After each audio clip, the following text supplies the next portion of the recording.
Caracol Sostenible. Gabriel de las Casas, Gustavo Yepes.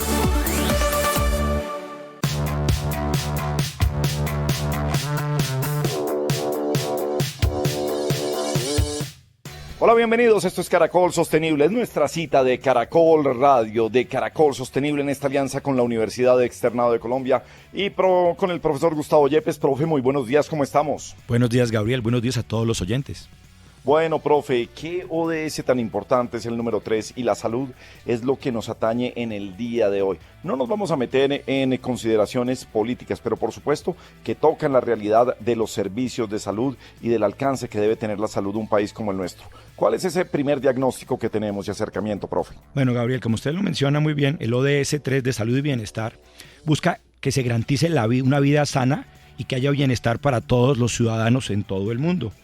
Y se concentra en algunos temas como la mortalidad materna, que ha sido muy alta durante mucho tiempo, reducir epidemias como el SIDA, tuberculosis, esas enfermedades tropicales que nos afectan más a nosotros. También el tema de la mortalidad por enfermedades que no son transmisibles y sobre todo ahora el tema de la salud mental. Y otras cositas como, y digo así cositas, pero no son menores, como el tema de cobertura sanitaria universal y muertes por accidentes de tránsito, entre otras. Aquí, digamos, la mala noticia, Gabriel, es que especialmente después de la pandemia, pues se generó un retroceso muy importante en casi todas las metas de los Objetivos de Desarrollo Sostenible, pero especialmente en el 3, que se vio el más afectado. Y las Naciones Unidas lo que muestra es que se interrumpieron programas de vacunación, tratamientos de VIH, tuberculosis, y bueno, y como ustedes vieron, pues muchos de los países y los sistemas de salud se vieron colapsados y el dinero que gastó pudo quebrar a más de uno. Profe, ¿cómo abordan ustedes el tema político? Porque si bien decía, y no me quiero contradecir, pues no nos vamos a meter con política en este momento, pero esa relación que seguramente hablan en la academia cuando tocan los temas de salud, esa relación con lo político, con la forma en que los gobiernos manejan esto, ¿de qué manera la abordan o cuál es el acercamiento que tienen? Es que, Gabriel, eso es muy importante porque es que la salud es un bien público y es precisamente el Estado a través de los gobiernos quien lo regula, quien lo determina y quien lo organiza. Entonces, de alguna manera aquí no se puede hablar solamente de servicios privados que pueden resolver el asunto y por supuesto tenemos algunas cifras de lo que muestran cómo va nuestro país al respecto y no está diferente a los otros países. Por ejemplo, se ha disminuido la mortalidad materna en un poquitín, pero estamos lejos de completar la meta que es llegar a 32 muertes por cada 100.000 habitantes para el año 2030. Por ejemplo, la mortalidad infantil ha aumentado, está en más de 18 por cada 1.000 nacidos vivos. Las enfermedades transmisibles se han seguido aumentando. Hay temas que han mejorado como la calidad del aire. Entonces, de alguna manera son momentos difíciles para la salud en nuestro país y si bien es responsabilidad del Estado, yo creo que es muy importante que todos tengamos en cuenta que al final la salud es de todos y que tenemos que tomar una actitud mucho más constructiva, resolver los problemas por supuesto, pero al final tenemos que velar por la salud de todas esas personas que en este momento lo necesitan. Como ven, temas de álgida actualidad en el país y en el mundo, lo que nos atañe hoy aquí en Caracol Sostenible. Bienvenidos. Caracol Sostenible en Caracol Radio.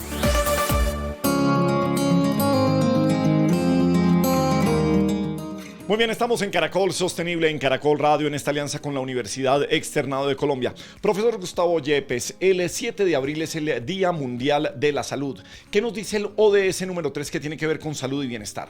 Gabriel, es un ODS muy importante que desde el año 2000 comenzó a ser parte de los objetivos del milenio y en la actualidad busca el bienestar para todos los ciudadanos, incluso estamos hablando ya de salud mental, pero también situaciones básicas como evitar las muertes prematuras de niños, la mortalidad materna, enfermedades como el SIDA o esas enfermedades tropicales que tenemos en regiones como la nuestra y en general aumentar la vacunación y buscar cómo al final todo el mundo tiene el derecho a una salud mínima en todo el mundo. Pues hoy queremos aterrizar los objetivos de desarrollo sostenible y Caracol Sostenible en una entidad muy importante para nuestro país, como es la Defensoría del Pueblo. La Defensoría del Pueblo es la entidad encargada de defender, promocionar, proteger y divulgar los derechos humanos, las garantías y libertades de los habitantes dentro del territorio nacional y de los colombianos residentes en el exterior. Iris Marín es la defensora del pueblo. Doctora Iris, bienvenida a Caracol Sostenible. ¿Cómo está usted? Buenos días, muchísimas gracias por la invitación. Muy bien. Bueno, ¿cómo vivimos y cómo podemos hablar de sostenibilidad y bajar un poco lo que se hace desde la Defensoría del Pueblo cuando hablamos de sostenibilidad, en especial la salud de la que estamos hablando el día de hoy? Bueno, sí, la Defensoría del Pueblo tiene una función que, como mencionabas, Gabriel, tiene que ver con la supervisión, el acompañamiento, la promoción y divulgación de los derechos humanos y dentro de ellos el derecho a la salud. Desde que soy defensora del pueblo en septiembre del año 2024, establecí un decálogo de prioridades y en ese decálogo de prioridades identificamos cuáles son los 10 temas más graves de derechos humanos para Colombia en los que la Defensoría del Pueblo tiene que hacer una acción, digamos, muy decidida para contribuir a mejorar esta situación. Y uno de esos temas es el tema del derecho a la salud, que está en el punto 4 del decálogo relacionado con derechos sociales. La Defensoría del Pueblo recibe la mayor cantidad de quejas que recibe la Defensoría del Pueblo desde el año 2010.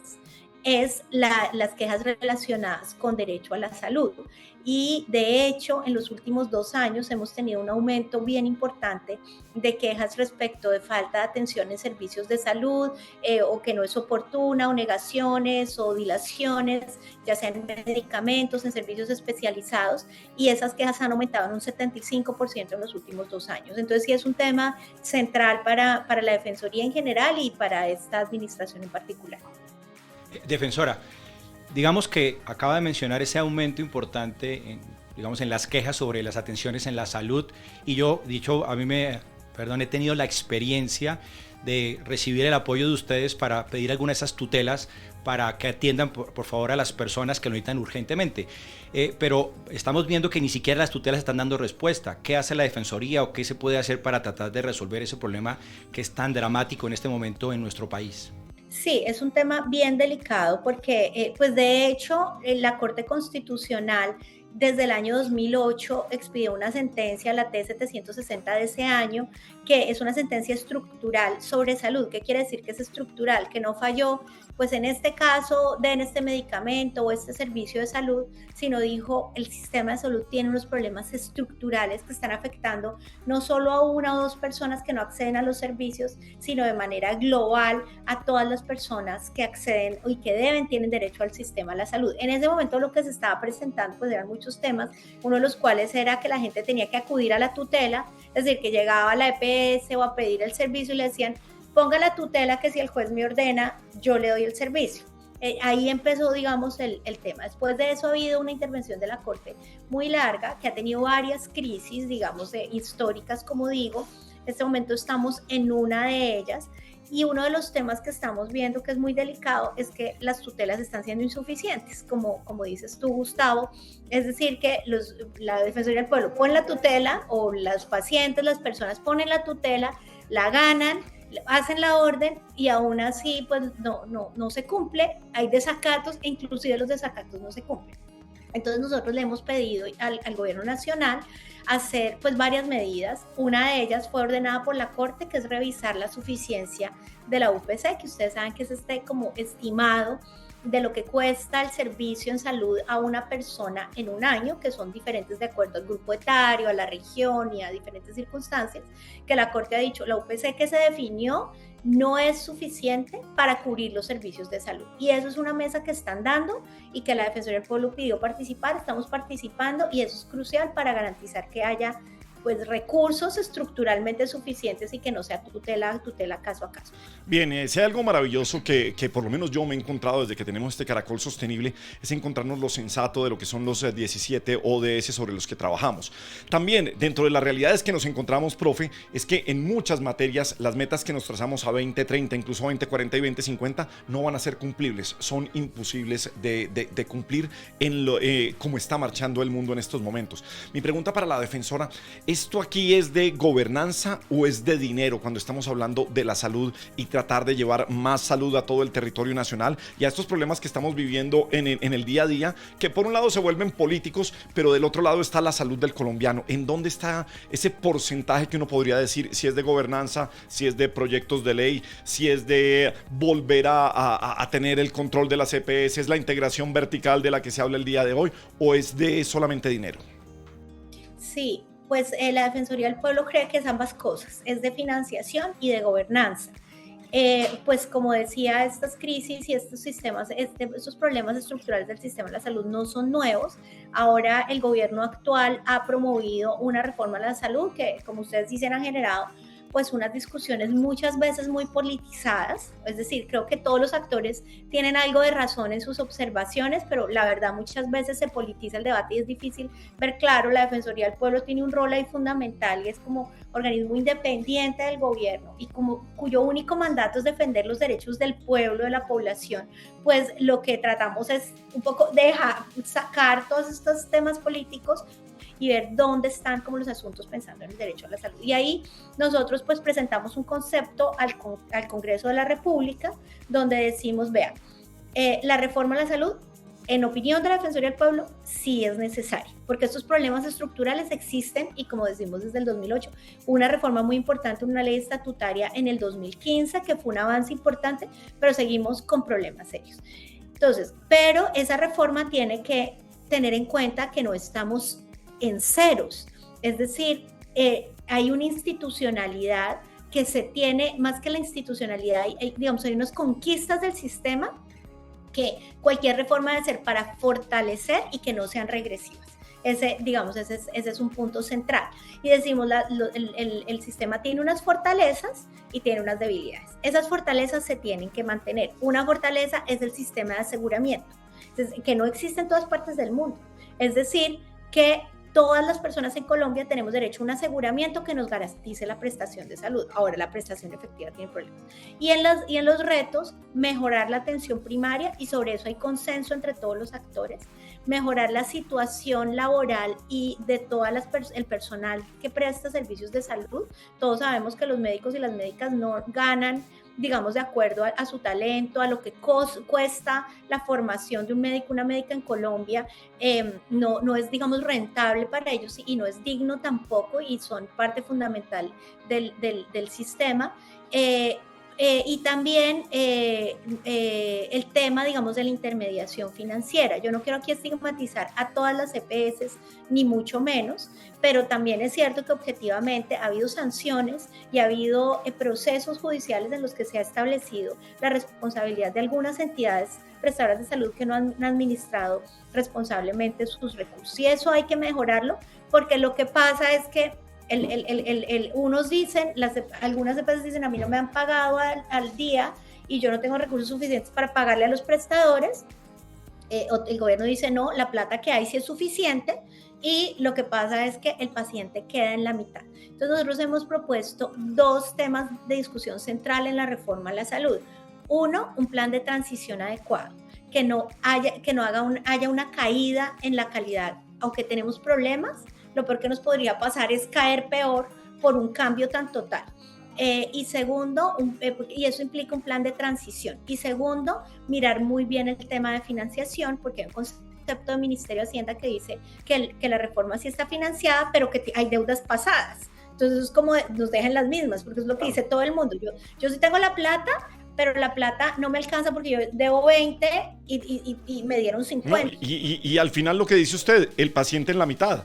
El paciente, el que requiere el servicio, está frente a esas discusiones económicas al interior del gobierno, o a veces politizadas, que es a donde no debemos llegar, profe. Claro, dice que necesita las pastillas. Sí, exacto. O la solución inmediata. Pero aquí hay un problema que creo que ya es común para todos, que ya conocemos, que tiene que ver con la salud mental, que viene aumentando. ¿Ustedes han visto, tienen algunas cifras de cómo ha ido aumentando esto y cómo podríamos comenzar a trabajar para que esto se reduzca? Sí, muy importante, porque además el concepto que presentamos al Congreso le hace énfasis en el punto de salud mental en dos perspectivas, digamos. Una, en general de toda la población colombiana y en particular de jóvenes, niños, niñas y adolescentes. La Defensoría del Pueblo sacó un informe el año pasado sobre suicidio en menores de edad y encontramos que este tema ha venido subiendo en los últimos años, 55.000 suicidios en los últimos 3 años hasta el 2024. E intentos de suicidio, la mayoría de ellos en estratos 1 y 2, alta prevalencia en comunidades indígenas, por ejemplo en el Guaviare, digamos un tema ahí relacionado con salud mental y también con entornos protectores. Entonces todo ese tema nosotros pedimos pues realmente fortalecer, ha habido unas medidas legislativas, pero se necesita mejorar la prestación de los servicios de salud. Y una segunda población es las víctimas del conflicto armado. Que son pues 10 millones de personas registradas, más o menos unas 7,5 millones que hoy en día requieren todavía sus servicios de, digamos, más bien su derecho a la reparación, y una de las medidas es la rehabilitación emocional y en salud física, porque las víctimas han sufrido a veces minas antipersona o digamos daños a su salud física, pero también el trauma de la guerra, son reacciones normales a situaciones anormales y ese programa que existe de víctimas tiene serios problemas de financiación y pedimos que deba ser, digamos, asumido estructuralmente por el sistema de salud porque la cobertura ha sido muy baja y es un derecho que tienen las víctimas y una obligación que tiene el Estado. Pues defensora Iris Marín, desde la Defensoría del Pueblo, una entidad tan importante, tan institucional para Colombia y en la que tenemos que creer los colombianos. Bueno, profe, tenemos muchas inquietudes sobre lo que es la salud. ¿Por qué? Porque es muy fácil decir que es prestar servicio de salud, pero ¿dónde está el dinero? ¿Dónde están las políticas? ¿Cómo manejar esto? ¿Cómo lo vemos desde la sostenibilidad? Bueno, Gabriel, aquí es importante primero entender que no es un solo tema de salud como estábamos viendo. Se integran varios de los objetivos de desarrollo sostenible porque tenemos que hablar con el acceso a los derechos, ¿no? El objetivo número 16 de justicia e instituciones sólidas, y es un poco, tenemos que el problema que estamos ahora, de un rifirrafe entre diferentes instituciones y no sabemos quién está diciendo la verdad, dónde está, se está politizando, como decía la... Y lo que decíamos, si el paciente en la mitad, el de la fractura, el de la pastilla, el que necesita el servicio de salud. Claro, y como les decía, yo tuve la experiencia de una tía que hace muy poco no le llegan las pastillas para el cáncer. Okay, bueno. O sea, si no tiene las pastillas le da cáncer, así de sencillo. Y no importa las tutelas que se han puesto y los desacatos, siguen sin entregar las pastillas. Entonces es una situación muy preocupante para todos los colombianos que nos encontramos en esto, y yo creo que es importante volver con el mensaje. Aquí, más allá de las peleas políticas, lo importante son los pacientes y podamos superar estas dificultades para continuar con un sistema de salud que, mal que bien, ha venido funcionando en nuestro país. Bueno, profe, hablemos de metas que tenemos sobre este ODS número 3. ¿Qué tenemos en meta? ¿Hay alguna Agenda 2030 también en salud y bienestar? Claro que sí, Gabriel. Aquí lo que, como habíamos hablado, lo que trata de buscar es cómo se reduce problemas estructurales del mundo, como las muertes prematuras de las mujeres cuando tienen hijos, okay. Las muertes maternas se llaman, o también los niños prematuros. Por ejemplo, algunas metas hablan de reducir a 70 por cada 100,000 nacidos vivos en la tasa de muertes maternas, o en la de los niños estamos hablando de reducir la mortalidad neonatal a menos de 12 por cada 100,000 nacidos vivos. Hablamos de salud, hablamos del ODS número 3 en Caracol Sostenible. Entretenimiento sostenible.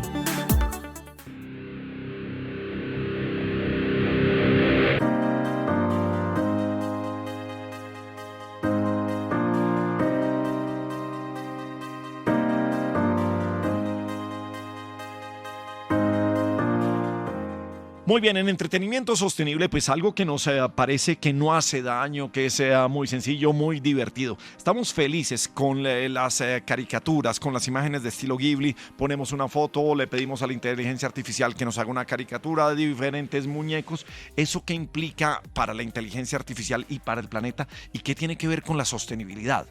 Diana Lancheros es directora de la Maestría de Inteligencia Artificial de la Universidad de La Salle. Diana, bienvenida a Caracol Sostenible, ¿cómo estás? Muy bien, muchas gracias por la invitación. Bueno, pues interesante que estemos hablando de inteligencia artificial y sostenibilidad. En los últimos días hemos visto una avalancha de memes, de caricaturas, de imágenes virales, que estamos felices todos utilizando la inteligencia artificial. Paralelo a esto, también estamos hablando de algunos riesgos que tienen que ver con la inteligencia artificial. Una, en que cada vez estamos compartiendo más de nuestra privacidad, de nuestra personalidad, de nuestros datos personales. Pero también también queríamos en Caracol Sostenible hablar de la polémica que hay alrededor de cómo la inteligencia artificial consume grandes cantidades de energía, que al final eso lo vemos reflejado en agua en el mundo, o lo vemos reflejado en que suman las emisiones de carbón de acuerdo a cómo se nutra la inteligencia artificial de energías en esos países. No sé por dónde arrancar, Diana, en esta inteligencia artificial frente a la sostenibilidad y frente a las fuentes de energía. ¿Cómo lo plantean ustedes o cuál es la visión que tienen? Claro, nosotros trabajamos 3 temas de análisis. El primero, pues, tiene que ver con el consumo, como usted lo ha mencionado, de energía eléctrica, ya que para poder hacer, digamos, inferencias del modelo, la inferencia de un modelo de este tipo, como el ChatGPT y este tipo de inteligencias artificiales generativas, es el poder entender lo que usted le escribe en texto y el poder, digamos, generar una imagen o generar lo que usted quiere evidenciar a partir de ese texto. Entonces, en el consumo de energía eléctrica, que es como nuestro primer área de trabajo en que hacemos investigación, pues 1000 inferencias están consumiendo aproximadamente 522 cargas de un teléfono inteligente. Estamos hablando de 11.49 kilovatios hora en un estudio reciente que hizo una universidad en Estados Unidos. Entonces, ¿esto qué significa? Que si voy a generar una imagen de este estilo, pues realmente estoy consumiendo o es equivalente a como si estuviera haciendo una carga de un teléfono inteligente, ¿sí? Entonces, por un lado está ese consumo energético que es requerido para que los servidores en donde se genera este tipo de inferencias trabajen, pero por el otro lado está el consumo de agua. Este consumo de agua pues también se ve reflejado por una parte pues esta generación de energía eléctrica, digamos que tienen en algunos servidores de estas compañías unas fuentes hídricas de donde toman pues también el agua para la generación eléctrica. No obstante, estos servidores requieren grandes cantidades de agua para el proceso de refrigeración. Entonces allí en el proceso de refrigeración pues también se han hecho algunas investigaciones, una muy reciente en la Universidad de California pues que nos habla que realmente se están consumiendo millones de litros de agua que se evaporan, porque digamos que la refrigeración, parte del agua se puede reservar y redistribuir, pero hay una gran cantidad de agua que se evapora. Entonces, cuando nosotros estamos generando estas imágenes y la creación de una sola imagen, puede requerir en un proceso de inferencia, es decir, que usted le escriba cómo quiere la imagen y subir la fotografía, aproximadamente 3.45 litros de agua. Uy, ¿sí? sí. Que es bastante elevado. No son nuestros recursos hídricos, pero sí son los recursos hídricos del planeta, ya que pues los servidores de estas compañías de inteligencia artificial pues están ubicados en Estados Unidos, Europa, ¿sí? Entonces, con esas dos miradas, digamos que es preocupante, ya que pues estos recursos pues es por lo cual estamos ahorita sufriendo nosotros, que tiene que ver con el recurso del agua. Las compañías de inteligencia artificial que ponen a disposición de las personas este tipo de tecnología de una forma muy abierta, pues digamos que no la restringen, no obstante tampoco manifiestan cómo es el proceso que ellos tienen para la refrigeración de sus servidores o para la generación de la energía eléctrica que necesitan este tipo de equipos de cómputo. Entonces, al no manifestar cómo lo hacen, pues tampoco tenemos la certeza de cómo están haciendo todo el proceso. No obstante, recientemente nosotros hemos podido evidenciar que, por ejemplo, Microsoft, Google, AWS, pues han generado como una especie de campaña que se llama, que inspira hacia poder devolvernos a los seres humanos este tipo de recurso que necesitamos que ellos consumen en sus servidores. Este tipo de tendencia se llama Water Positive para 2030 y lo que busca es crear conciencia en las compañías de desarrollo. Bueno, oye, No obstante, sí, sí, no, señor. muy interesante porque es que quería contarte de la noticia que vemos hoy, que nos encontramos, de cómo además juegan con que se vuelva viral y todo el mundo quiera participar de eso y hagamos muchas fotos y cómo viene el negocio. ChatGPT ya empezó a Claro, cobrar, puede regalarle hoy, le regala una caricatura. La segunda, sí. ya empezamos a ir en una versión de cobro ahí, en esta adicción que nos puede dar por momentos de eso que se vuelve viral y que hacemos sin pensar qué va alrededor del planeta en eso.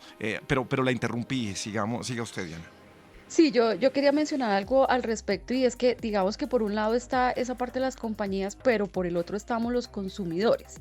Y generalmente en nuestros países de Latinoamérica somos más consumidores que desarrollo de este tipo de tecnología. De acuerdo. Nosotros como consumidores, pues claro, vemos que la foto, la generación de la foto, pues es muy espectacular, me veo yo en anime o me veo yo de otro tipo y pues eso me produce a mí como el interés de generar estas fotos y más si se hace de forma fácil a partir de un texto y de forma gratuita en datos y pues todo lo que tiene que ver con el envío y recibimiento de información, pues cuando es masiva no es fácil de manejar dentro de sus servidores, ¿no? Tal es así que la misma compañía de OpenAI manifestó el día viernes su SEO que estaban colapsados, ¿no? Que nos toca limitar a 3 imágenes por usuario mientras solucionamos el tema del procesamiento y el sobrecalentamiento de nuestros servidores. Pero mientras Claro, comienzan a sí, cobrar. sí, pero si estoy pagando, entonces ahí sí no está tan colapsado, ahí sí me sirve, ahí sí Exactamente. te colaboro con el colapso, profe. Claro, pero Diana,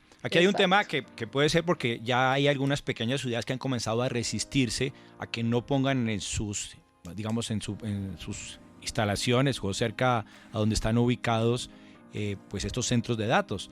Y ya han habido ambientalistas y coaliciones ambientalistas que están en contra de ellos, a pesar pues que este tipo de instancias lo que dicen es que es un pequeño costo ambiental pues para tener todo lo que tenemos ahora con la inteligencia artificial. Sí, ¿Tú qué opinas de esto? la refrigeración de un data center es gigante. Exactamente, entonces cada vez están resistiendo. ¿Y cómo ves esto y cómo puede afectar a nuestro país esa nueva proliferación Sí. de nuevos data centers y el crecimiento que van a tener?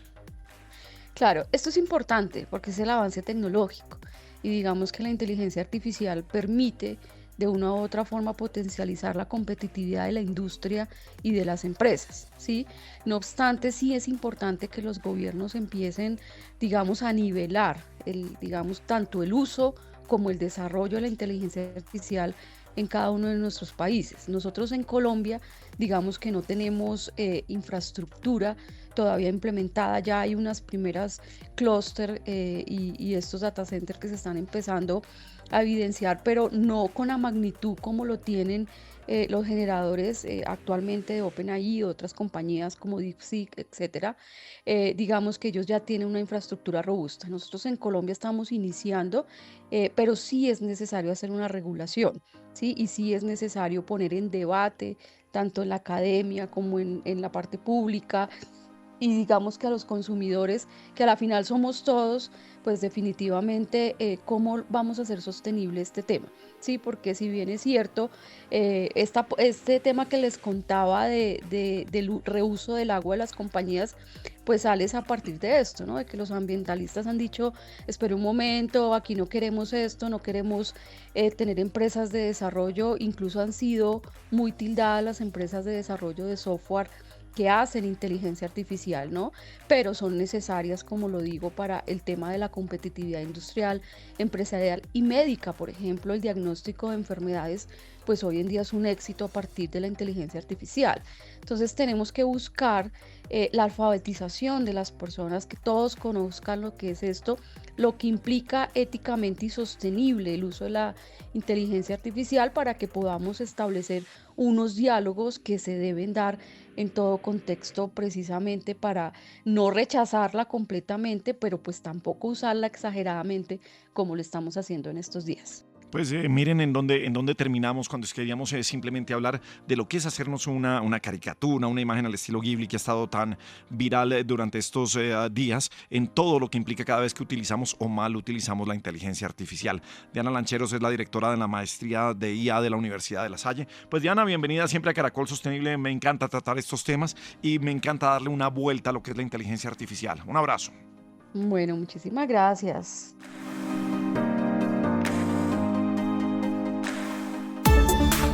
Ya regresamos con Caracol Sostenible. Continuamos con Caracol Sostenible.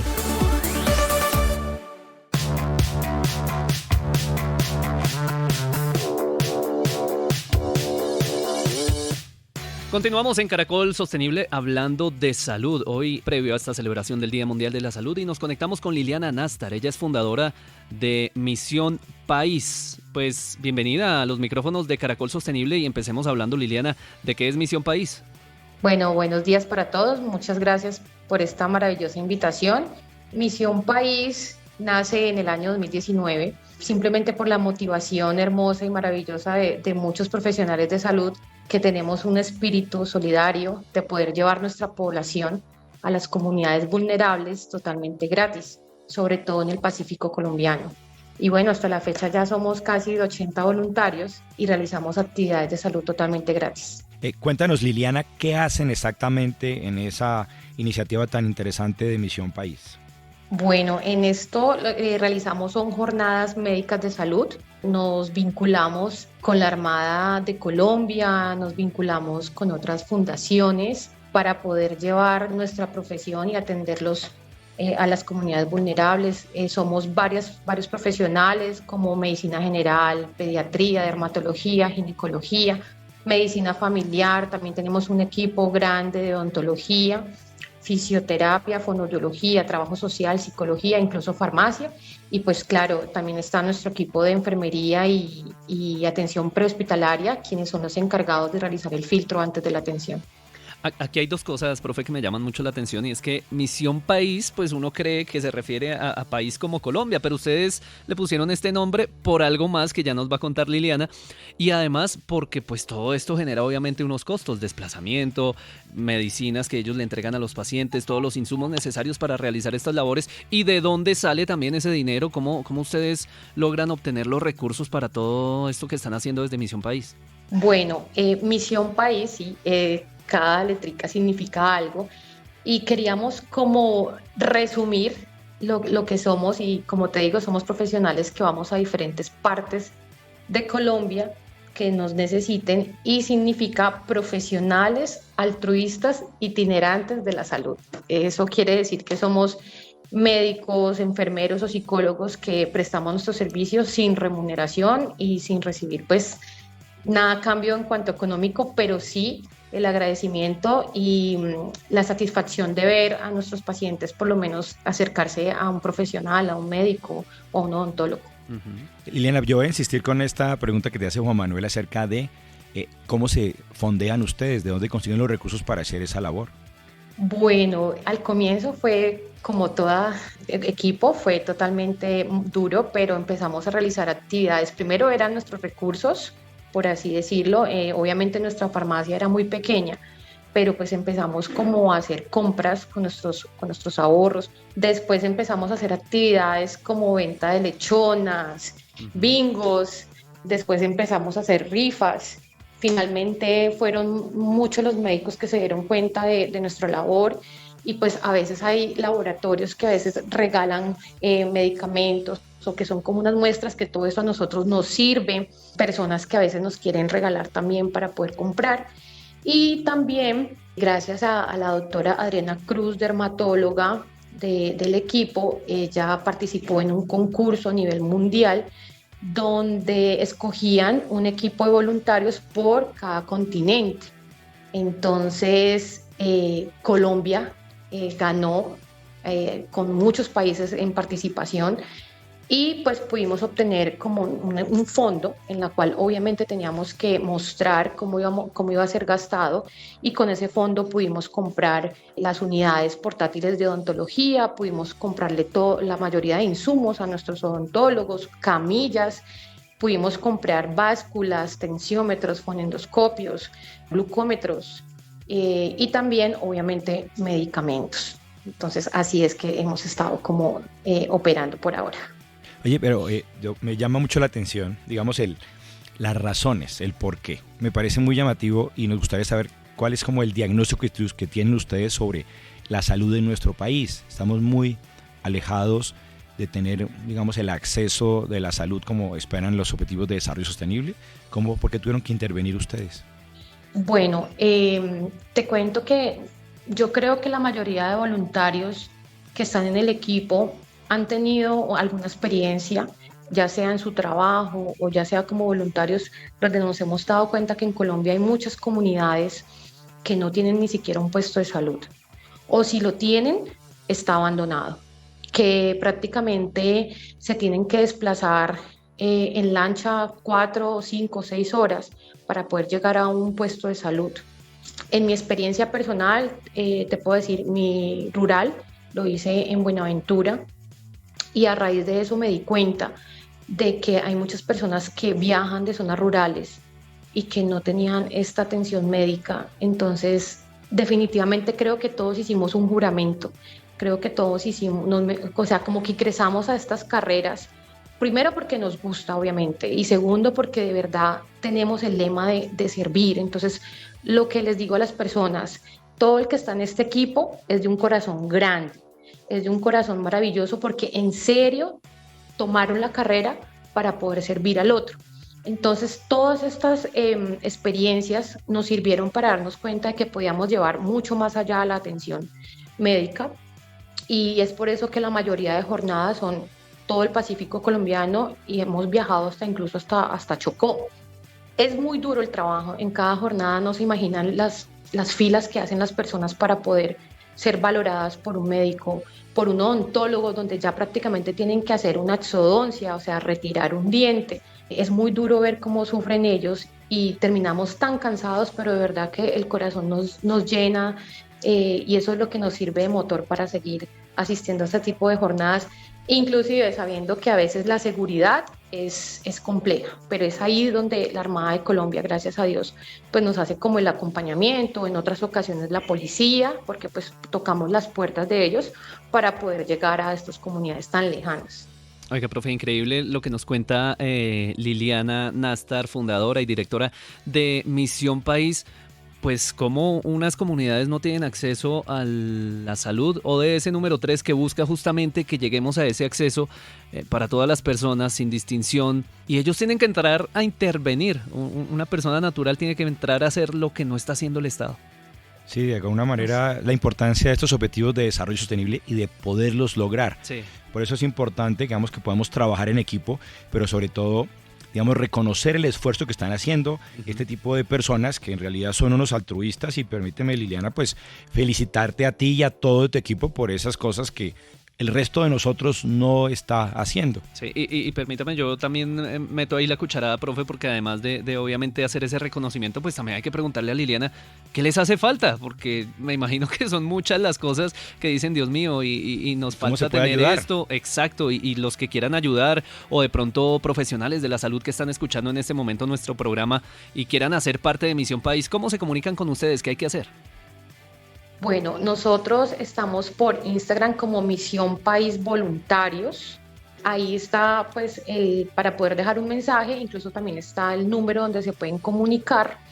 ¿Qué nos hace falta? Nos hace falta más personal en cuanto a médicos y especialistas. Ese sí como que ha sido el eslabón. Gracias a Dios tenemos un equipo maravilloso que, como dicen por ahí, la da toda, pero a veces necesitamos más que se vinculen para que la atención médica puedan gozar muchas personas, porque muchas veces estamos ya finalizando la jornada y vemos que todavía hay personas afuera esperando a que los atiendan, y eso de verdad nos parte el corazón.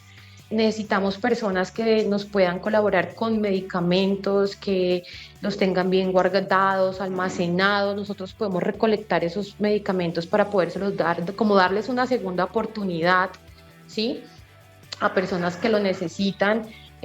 O bueno, hay muchas maneras o ideas de poder nosotros poder reunir, sobre todo para comprar para los medicamentos. Bueno, Misión País Voluntarios, ya estamos aquí buscándolo en Instagram, y por supuesto para que las personas que nos están escuchando y que quieran hacer parte de esta importante labor, también lo puedan hacer. Liliana Nastar, fundadora de Misión País, muchas gracias por estar aquí con nosotros en Caracol Sostenible y que continúen con esa hermosa labor.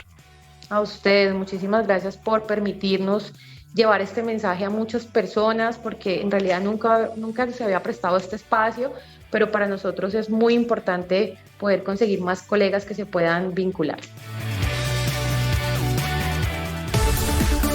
Caracol Sostenible en Caracol Radio.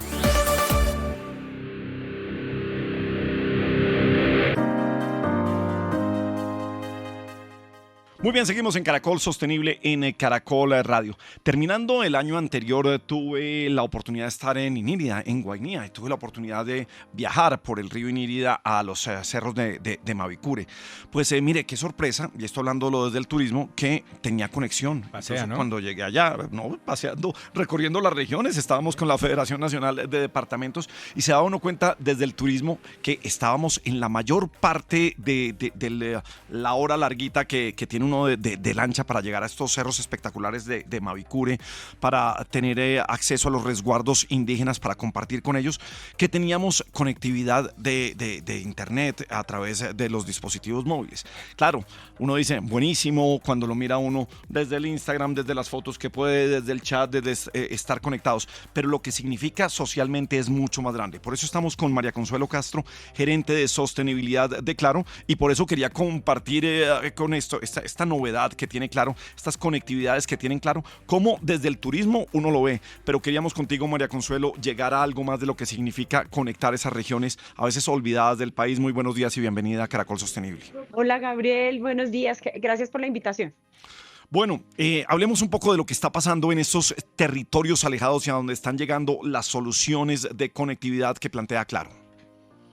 Bueno, dentro de nuestro propósito de superior de hacer posible una Colombia mejor, hemos identificado y sabemos que las necesidades de conectividad no son solamente en las grandes ciudades, sino en todo el territorio nacional. Y por eso, en particular, ese ejemplo que estás poniendo de Guainía, llegamos a la comunidad del Remanso, donde necesitaban esa conectividad, esas comunidades indígenas que también necesitan el internet, los niños, las niñas, y obviamente todo el proceso de turismo que también ayuda a la potencialización de nuestros territorios.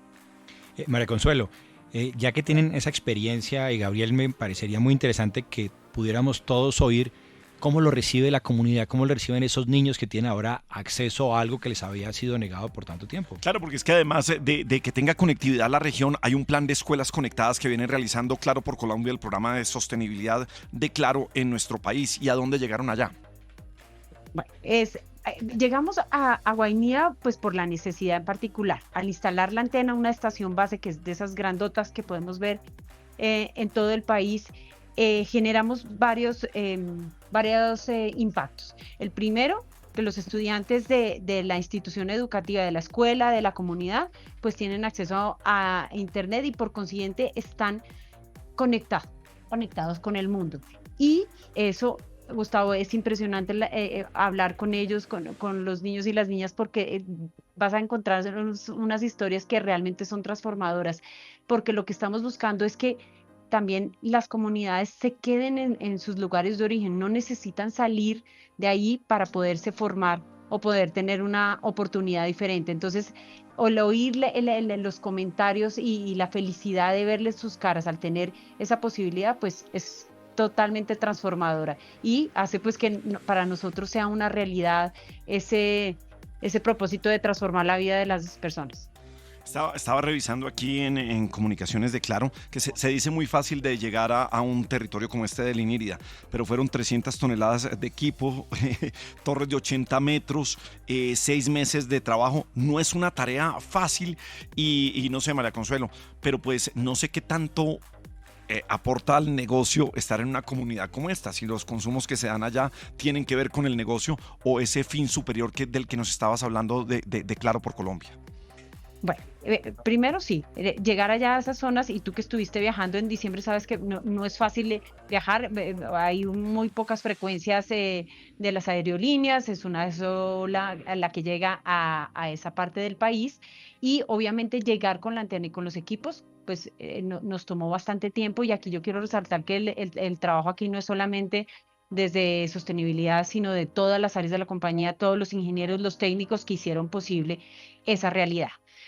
Como primer punto. Como segundo, frente a los temas de negocio, pues no lo es, pero pues eso es también lo que debemos hacer las empresas, independientemente de ese retorno de la inversión económico. Aquí lo que estamos viendo es el retorno de la inversión social, de cómo estamos dando oportunidades a otros que no la tendrían de otra manera.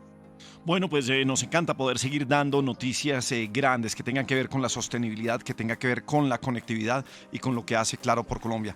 María Consuelo Castro es su gerente de sostenibilidad. Muchísimas gracias, María Consuelo, y bienvenida siempre a Caracol Sostenible. Mil gracias por invitarme nuevamente, y ojalá que podamos recorrer el resto del país, porque tenemos muy buenas noticias en el resto.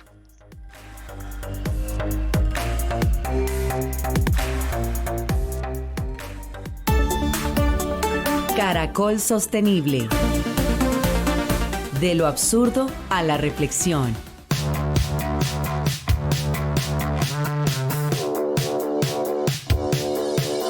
Bien, de lo absurdo a la reflexión, profesor. Creo que muchos absurdos, pero sobre todo miles de reflexiones nos tiene que dejar el ODS número 3 de salud. Así es, Gabriel. Hoy vamos a hablar no solamente del ODS número 3 de salud, sino que vamos a buscar otro que se involucre, como por ejemplo el 2 de alimentación, en una paradoja que llamé así como comer hasta enfermarnos. Porque hace más de 2000 años, Hipócrates, pues que como todos saben es considerado como el padre de la medicina occidental, tenía una frase muy famosa que decía: que tu alimento sea tu medicina y que tu medicina sea tu alimento. Sin embargo, como todos ya lo sabemos en la actualidad, a medida que el mundo prende pues las alarmas por epidemias tan importantes como la obesidad, la industria alimentaria intensifica la promoción de productos, especialmente los ultraprocesados, altos en azúcar, sodio y grasas. O sea que estamos enfrente de una paradoja que compromete no solamente nuestra salud individual, sino en general nuestro sistema de salud y por supuesto los sistemas alimentarios. Veamos algunas cifras. Tenemos claro que la obesidad es una enfermedad que es prevenible, pero causa directamente otro tipo de enfermedades que no son transmisibles, como diabetes tipo 2, hipertensión, enfermedades cardiovasculares, cierto tipo de cáncer, que generan más o menos el 70% de las muertes globales.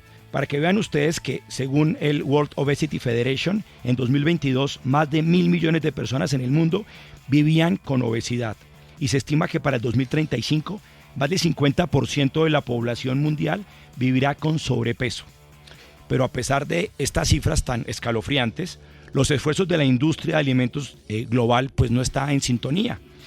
Según expertos, la industria alimentaria ha diseñado productos que son altamente adictivos, que están, digamos, optimizados para lograr lo que se conoce como el bliss point, que es el punto máximo de satisfacción sensorial, lo que hace que sea muy muy difícil que uno pueda consumir esos productos de una manera moderada. Y aquí tengo unas cifras. En países como Estados Unidos, el 80% del presupuesto publicitario es en alimentos que se destina en alimentos como snacks, bebidas azucaradas y comida rápida. Y en el 2023 el gasto en publicidad de alimentos aumentó en un 10%, especialmente para snacks, postres y ese tipo de productos que van dirigidos a jóvenes y por canales digitales. O sea que esto nos muestra como una paradoja, que hay una falla estructural en los sistemas económicos porque priorizan ese beneficio inmediato sobre la salud pública.